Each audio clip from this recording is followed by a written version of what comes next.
طيب سلام عليكم يا جماعة. في الفيديو ده ان شاء الله اقول لك تفاصيل الفلاتر بوت كامب بتاعنا، ومين الشخص المؤهل ان هو يدخل البوت كامب ده. طيب هدف البوت كامب ده اولا ان احنا ندخل اول شركة، تمام؟ سواء بقى البوزيشن انترنشيب او فريش او جونيور، المهم ان احنا ندخل اول شركة. ده الهدف الاساسي من البوت كامب ده، تمام؟ طيب احنا عشان ندخل اول شركة احنا هنمشي على استراتيجية معينة. الاستراتيجية دي انا مجربها شخصيا وهنقلها لك بشكل عملي، تمام؟ مدة الكامب ده قد ايه؟ مدته شهر واحد، 4 اسابيع، وان شاء الله هنبدأ في رمضان ده، تمام؟ ده اول بوت كامب هنعمله في رمضان. طيب البوت كامب ده زي ما انت شايف كده، ده هيبقى تدريب عملي. هيبقى مناسب للناس اللي معاها اساسيات فلاتر، تبقى عارف الاي بي اي، تبقى عارف الستيت مانجمنت، تبقى عارف طبعا الاو او بي وفلاتر ويدجتس وكده، تمام؟ يعني يا دوبك بس خلصت ايه؟ كورس مثلا مبتدئين. ننزل تحت كده شوية. لو جيت تشوف ان اغلب الناس دلوقتي بعد ما بتخلص كورس مثلا وبيعملوا سي في، بيقعد يقدم كتير على شركات كتير ومفيش حد بيرد عليه، مش عارف يدخل اول انترفيو. يعني المشاكل دي كلها دي قابلتني وبتقابلك وبتقابل ناس كتير جدا، تمام؟ طيب انا عايز اقول لك القصة كده من البداية خالص، اللي هي المراحل اللي انا عديت بيها شخصيا، وان احنا ان شاء الله المراحل دي هنحولها من فشل لحد ما نوصل لهدفنا ان احنا ندخل اول شركة، او ان احنا نجيب اول عميل كفريلانس. والعميل ده انا هخليك تعيش الواقع معايا، وان احنا نجيب اول عميل لينا ونشتغل بذكاء. مش هنشتغل بجهد عالي او شاق، لا، احنا هنشتغل بذكاء ان شاء الله في الاستراتيجية اللي احنا هنتبعها دي في خلال ال4 اسابيع دول، تمام؟ طيب اول مرحلة احنا بنعدي بيها كلنا اللي هي ايه؟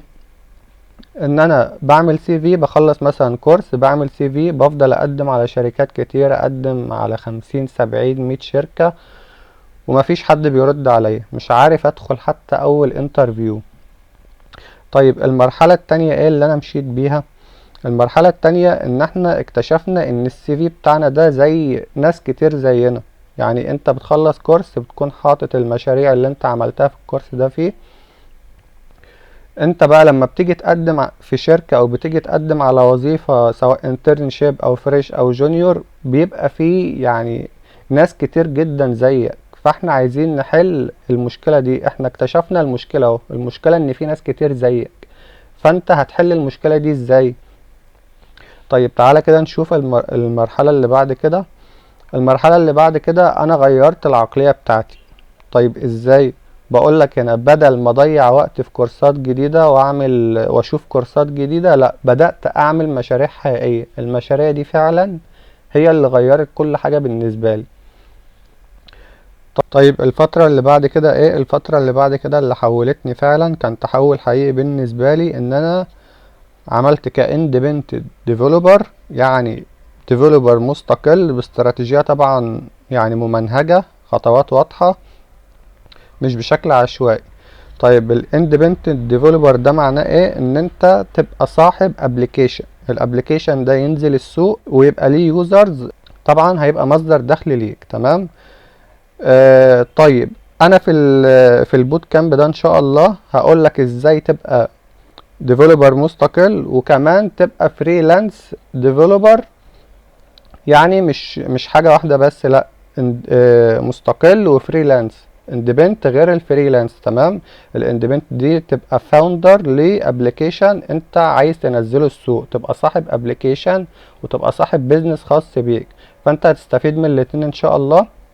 وبالنسبة للفريلانس انا هجيب اول عميل قدامك، وهتشوف الخطوات بشكل واضح في البوت كامب ان شاء الله، ما تقلقش من النقطة دي. فانت هتستفيد من الاتنين، ان انت تبقى فاوندر وان انت تبقى فريلانس كمان، فريلانسر. طيب الخطوة اللي بعد كده ايه؟ الخطوة اللي بعد كده ان انا بدأت اقدم بالسي في الجديد بتاعي. طبعا حطيت فيه مشاريع حقيقية مختلفة، وجالي طبعا انترفيوهات. انا عايز اقولك ان اول 3 انترفيوهات جولي كانوا كشغل جونيور، تمام، مش كانترنشيب كمان، لا كان شغل جونيور، تمام. فاحنا ان شاء الله هنكون مؤهلين ان احنا ندخل كجونيور، يعني مؤهلين ان احنا نشتغل في شركة كجونيور، مش فقط انترنشيب او فريش، لا احنا كجونيور. طيب الانترفيوهات دي كانوا الانترفيور اللي كان مثلا بيعمل معايا الانترفيو كان بيهتم اكتر بالمشاريع اللي انا عاملها. طيب الفترة اللي بعد كده ايه؟ الفترة اللي بعد كده ان انا الحمد لله دخلت اول شركة، تمام. دي المراحل اللي انت هتمر بيها، وانا بنجز عليك المراحل دي كلها ان احنا نلخص الحاجات دي كلها في شهر واحد 4 اسابيع، بحيث ان انت تكون مؤهل ان انت تدخل اول شركة. العقبات اللي انا قابلتها انا ان شاء الله خليك تعدي منها بسهولة زي ما انا ما عديت منها. هي خدت مني شوية وقت، بس ايه، انا هخليك تنجزها، يعني هنجزك من العقبات دي طالما قابلتني قبل كده. فاسأل مجرب ولا تسألش طبيب. طيب الهدف اللي خلاني ان انا ابدأ البوت كامب ده والتدريب ده، ان انا عايز اخليك ما تعديش بالعقبات اللي انا عديتها، وان انت ايه ما تعديش بنفس المعاناة، وتحاول توصل لهدفك في اسرع وقت ممكن، تمام.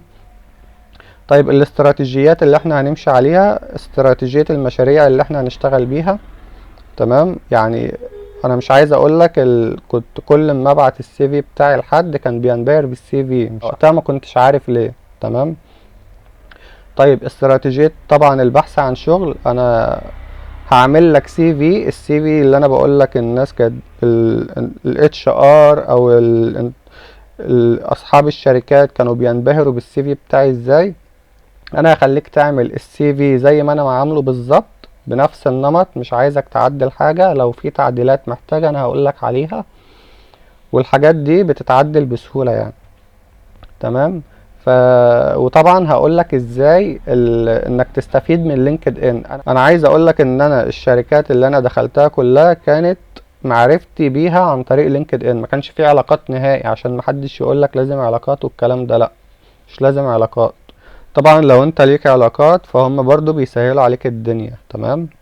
طيب بالنسبة للاستقلال والفريلانس، طبعا انا قلت لك هتستفاد من ناحيتين، ناحية انك تفكر كصاحب بيزنس، كصاحب تطبيق عايز تنزله السوق، وكمان هتستفيد من موضوع الفريلانس ده ازاي تجيب اول عميل. لان احنا هنجيب اول عميل، العميل الاول ده يعني هنجيبه بطريقة بسيطة جدا. اعتقد ممكن ما تستفادش منه ماديا، لكن انت عايز يكون في السي في بتاعك ان انت اشتغلت فريلانس، تمام. فاحنا هنجيب العميل ده، وان شاء الله هنشتغل باستراتيجية ممنهجة متبعة على بخطوات واضحة جدا. طيب ايه بعد كده كمان هقول لك استراتيجية بعد التدريب بقى. كمان بعد التدريب انت هيكون معاك تيم. التيم ده هخليكوا تعملوا ابلكيشن مع بعض. الابلكيشن ده هقول لك تعملوه ازاي باستراتيجية ممنهجة برضو، وازاي تبيعوه، تمام. احنا مش هنعمل اي حاجة وخلاص، لا هي هتبقى احنا ماشيين باستراتيجية ممنهجة بخطوات واضحة، تمام. طيب الوعد اللي انا هوفي لك بيه باذن الله، خد بايدك خطوه بخطوه لحد ما تكون مؤهل ان انت تدخل اول شركه، سواء بقى البوزيشن انترنشيب او فريش او جونيور، على حسب ما ربنا يكتب لك يعني. وطبعا هتكون جبت اصلا اول عميل بنسبه 99%، لان احنا هنحاكي واقع ان احنا نجيب اول عميل، سواء استفدت منه ماديا او ما استفدتش منه. المهم انا هقول لك الاستراتيجيه اللي انت تتبعها، وهكلم العميل قدامك وهوريك المحادثات والدنيا دي كلها. طيب طبعا مش هتخرج من التدريب ده الا وانت معاك مشاريع كويسة جدا، هنعرضها بسي في جذاب جدا. السي في ده بقى هيعزز قبولك للدخول للانترفيو او لاول انترفيو، سواء في الشركات او في غير، او كشغل يعني فريلانس. طيب هيبقى طبعا معاك استراتيجيات البحث عن شغل، سواء بقى على لينكد ان او عن طريق حاجات تانية. طبعا هقولك على كل الحاجات دي. طيب التدريب طبعا ده انا مش بديلك فيديوهات بس، لا انا طيب في البوت كامب ده ان شاء الله انا كمان هديلك تاسكات تشتغل عليها تأهلك للاعتماد على نفسك وتحملك مسؤولية الشغل. يعني مش مجرد فيديوهات انت بتنقل الحاجة ورايا، لا، انا هديلك تاسكات تشتغل عليها. الحاجات دي هتخليك مؤهل انك تعتمد على نفسك في الشغل، عشان لما تيجي تدخل اول شركة تبقى عارف الدنيا ماشية ازاي، وان انت تعرف تتحمل المسؤولية. فان شاء الله ده مش مجرد يعني تدريب ولا كورس بسيط، لا ده مرافقة عملية لحد ما تنجح. طيب ليه هينجح معاك زي ما نجح معايا؟ التجربة دي انا عشتها بنفسي وبنقلها لك على طبق من ذهب. طيب احنا هنركز طبعا على الحلول العملية، مفيش حاجة نظري، كل حاجة بشكل عملي. انا هكون معاك، هيبقى فيه جروب على الواتساب هكون معاك فيه، وهيكون زمايلك معاك، وهتستفيد طبعا من الجروب ده ومن الكوميونتي اللي هيكون موجود واللي انت هتبقى فيه ان شاء الله. طيب النتائج ايه؟ هل انا بضمن لك انك تاخد مثلا $100,000 في الشهر او زي ما بيقولوا كده؟ لا طبعا، مفيش حد ضامن لحاجة. ربنا هو اللي بيرزق، هو اللي بإيده كل حاجة. فاحنا ان شاء الله ناخد بالاسباب ونتوكل على الله. فانت ان شاء الله مش هتبقى لوحدك في الرحلة دي، لا انت هيبقى ان شاء الله انا هكون معاك، هيبقى معاك زمايلك اللي ليهم نفس الاهداف، اللي هم هتكونوا متقاربين في المستوى التكنيكال والمستوى التفكيري، وان شاء الله هتكونوا مؤهلين ان انتوا تدخلوا اول شركة، سواء البوزيشن انترنشيب او فريش او جونيور. تمام، فهنبقى معاك خطوة بخطوة لمدة 4 أسابيع. طيب المشكلة بتاعتنا ان انت بتخلص زي ما قلنا، بتخلص مثلا كورس، بتعمل شوية مشاريع زي مثلا تودو اب، ويزر اب، كالكيوليتور. الحاجات دي كلها، الحاجات دي ما بتأكلش عيش من الاخر. الحاجات دي زيك زي 1000 واحد بيقدم على نفس الشركة او بيقدم على نفس البوزيشن، محدش فيكم بيتقبل وما بيجلوش رد اساسا. تمام. طيب كل ده طبعا بيبقى وقت ضايع بالنسبة لك، فانا عايزك يعني ما تاخدش التجربة دي، انا عايزك تنجز نفسك، تطلع نفسك من المستنقع ده. تمام. طيب ايه المشاريع اللي احنا ان شاء الله هنشتغل عليها؟ المشاريع دي هي اللي هتفتح لك الابواب باذن الله. طيب المشروع معانا مشروع تطبيق فيديوهات. المشروع ده ان شاء الله هنجيب بيه اول عميل معانا هيبقى بسبب المشروع ده ان شاء الله. طيب المشروع ده هيفيدك في ايه؟ هيفيدك من كذا اتجاه. اول اتجاه ان انت هتجيب بيه اول عميل. تاني اتجاه ان انت هتحطه في السي في ان انت اشتغلت فريلانس بسبب الابليكيشن ده، يعني انت هتحطه كبروجكت فريلانس. تمام. وده بيعزز كمان من قبولك في الشركات، ان انت بتحط ان انت اشتغلت فعلا مع عميل، ده بيعزز قبولك من انك تجيب شغل فريلانس تاني وان انت تتقبل في الشركات. تمام. وده كله يعني انا هوريك ازاي تجيب اول عميل من خلال المشروع ده باستراتيجية ممنهجة طبعا، بخطوات واضحة عملية.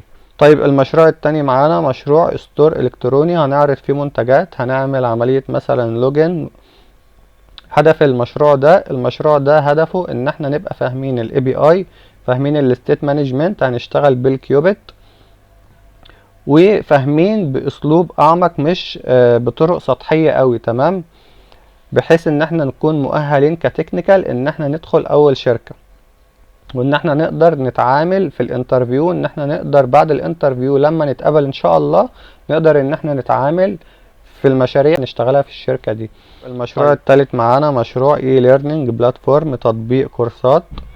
المشروع ده ان شاء الله هنشتغل فيه بالسوبا بيز، هنشتغل فيه MVVM Architecture، وهنشرح ال MVVM Architecture من البداية، وهنشتغل بستيت مانجمنت كيوبيت، وطبعا هنهندل فيه الداتابيز بتاعة الابليكيشن كله، وهتفهم الدنيا ماشية ازاي من اول ما بتستلم المشروع لحد ما بتخلصه.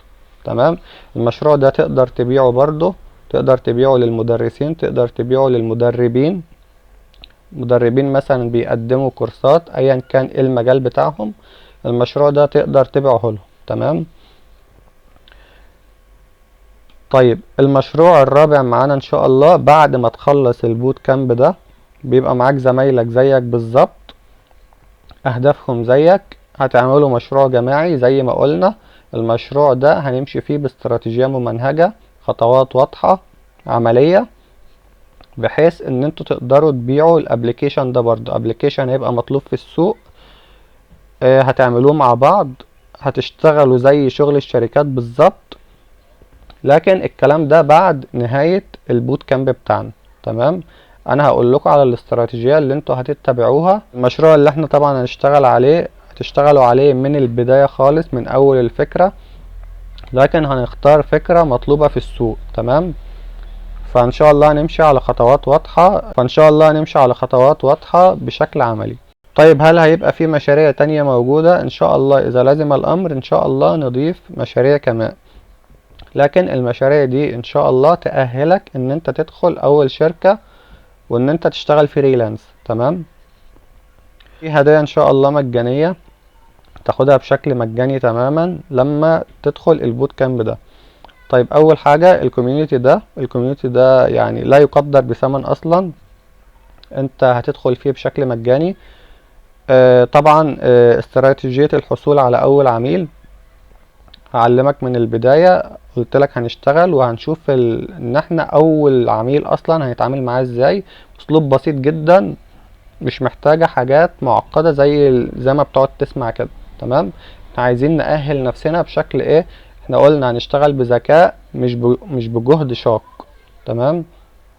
طبعا المشروع الجماعي ده لا يقدر بثمن برضو، اللي انت هتعمله مع التيم اللي في الاخر، وهقولك ازاي تختاروا فكرة معينة. العملاء بتوعكم موجودين، هتعرضوا عليهم الابليكيشن بتاعكم او البلاتفورم بتاعكم، وان شاء الله يكون لكم نصيب ان هم يشتروا منكم. طيب ايه كمان؟ طبعا السي في، هبعت لك سي في تمبلت ده انا مش عايزك تجود فيه، انا عايزك بس تحط بياناتك وبالاسلوب اللي انا هقول لك عليه. تمام. طيب ايه كمان؟ هديلك ملفات جاهزة. الملفات دي انت بتذاكر منها حاجات مثلا زي الاو او بي، حاجات زي الاي بي اي، حاجات زي الستيت مانجمنت، انا اللي ملخصها بنفسي، بذاكر منها لما مثلا يكون عندي انترفيو، براجع على الحاجات ايه بشكل سريع كده. تمام. باسلوب بسيط مبسط جدا يعني. تمام. طيب التدريب ده مختلف ليه؟ التدريب ده هيبقى تطبيق عملي بنسبة 100%، مش نظري. هتكون حاطط في السي في مشاريع يعني تؤهلك، اي حد بيشوف السي في بتاعك هينبهر منه. الكلام ده عن تجربة شخصية. طبعا هتبقى في بيئة مريحة جدا مع زمايلك، وانا ان شاء الله اكون معاك بسبورت معاكم. وطبعا هيبقى معاك استراتيجيات انك توصل لاول شركة وانك تجيب اول عميل. طيب هتكون طبعا موجود في كوميونيتي بسبورت معاك. زمايلك طبعا بيكونوا معاك برضو، عندهم نفس الاهداف، بتسبورتوا مع بعض، يعني حاجة شاملة كاملة متكاملة من الاخر. طيب فانت لو حابب ان انت تكون معانا ان شاء الله في البوت كامب ده وتستفيد ان انت توصل لاول شركة وتجيب اول عميل، فان شاء الله تقدر تشترك دلوقتي. طيب تعالى كده نلخص اللي احنا قلنا عليه. اول حاجة احنا هنعمل ابليكيشنز. الابليكيشنز دي طبعا بتأهلنا كتكنيكال، وبتأهلنا ان احنا نجيب اول عميل فريلانس، وبتأهلنا ان احنا نشتغل في اول شركة.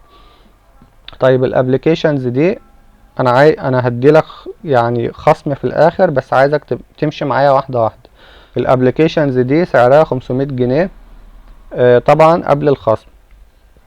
طيب هيبقى معاك كوميونيتي جروب. الجروب ده هتبقى مع تيم زيك بالظبط بيسبورتوا معاك وانا بكون معاكم.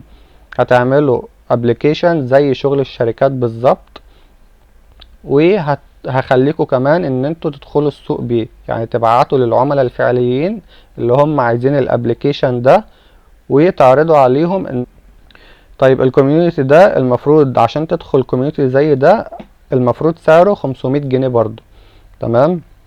لكن استنى معايا، انا هديلك عرض دلوقتي بمناسبة رمضان. طيب الاستراتيجي اللي انا هديها لك عشان تجيب اول كلاينت، عشان تبقى فريلانسر وكمان ان انت تشتغل على اول ابلكيشن ليك لو انت حابب ان انت تبقى فاوندر للاب ده. تمام. طيب الاستراتيجي دي عشان ايه؟ ان انت تجيب اول عميل فريلانس، واستراتيجية كمان اللي انا اتبعتها عشان تدخل اول بوزيشن ليك، سواء البوزيشن ده انترنشيب او فريش او جونيور. تمام. طيب الاستراتيجيات دي سعرها 500 جنيه قبل الخصم برضو. تمام. طيب هيبقى في سي في تمبلت. السي في ده عن تجربتي الشخصية، انا مش عايزك تجود، انا هظبط لك الدنيا خالص. وهيبقى في كمان ملفات عشان تذاكر منها لو جالك انترفيو ولا حاجة، تبقى الملفات دي معاك بتذاكر منها زي ملخصات كده. انا كنت ملخصها لنفسي، كنت بذاكر منها بحيث ان انا ايه لو عندي انترفيو اراجع الحاجات دي باسلوب بسيط جدا. تمام. السي في والملفات دي سعرهم 500 جنيه، يبقى التوتال كله 2000 جنيه مصري. لكن بمناسبة رمضان انا عامل لك ديسكاونت بمناسبة رمضان. البوت كامب بالحاجات دي كلها سعره 500 جنيه بس. تمام. فانت لو حابب ان انت تلحق الفرصة دي وما تضيعهاش على نفسك، فابعت لي على الواتساب من خلال الرقم ده. تمام. قول لي ان انت عايز تحجز البوت كامب، عايز تشترك في البوت كامب، لان البوت كامب هيبدأ في بداية رمضان. تمام. هتبعت لي على الرقم ده كلمة فلاتر بوت كامب وانا هبعت لك التفاصيل. وبتمنى ليكم كل التوفيق بإذن الله، وكل عام وانتم بخير بمناسبة رمضان. وان شاء الله هسيب لك لينك الموقع ده بحيث ان انت لو حابب تدخل تبص عليه. ولو عندك اي سؤال طبعا تقدر تبعته لنا على رقم الواتساب ده. تمام.